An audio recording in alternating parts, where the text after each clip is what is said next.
قال بابا قطف لي اياهم قبل ما نسافر. يوم الترويقة حتكون لبنانية، يمكن نص الشعب اللبناني بيتروق هالترويقة. أكيد غير المناقيش.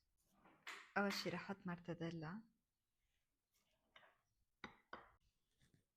مكدوس هيدا المكبن من لبنان، بعد في عنا، لأنه أنا وزوجي بناكلن هيك على مهل كرمال يضاينوا لحديت ما نرجع ننزل ونجيب غيره.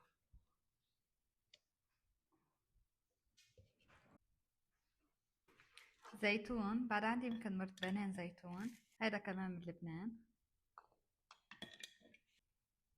مرتبان الزيت والزعتر، يمكن 90% من الشعب اللبناني بحب الزيت والزعتر، خاصة منقوشة الزيت والزعتر. كان عندي زيت لبناني بس خلص، فحاستعمل زيت إيطالي. هلا للشاي حط فيه شاي أخضر، قال بابا قطف لي إياهم قبل ما نسافر. شاي ليبتون، كان عندي شاي فلت جبناه معنا من لبنان بس كمان خلصوا، فجبنا هيدول ظروفي من هون من مالطا. هلا صحن اللبنة رح احط له زيت من مكدوس.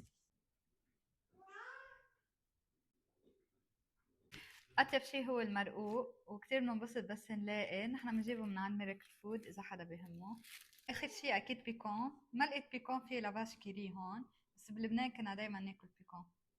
هيك الترويقة بتكون صارت جاهزة، قد إيه هي بسيطة بس قديش طيبة.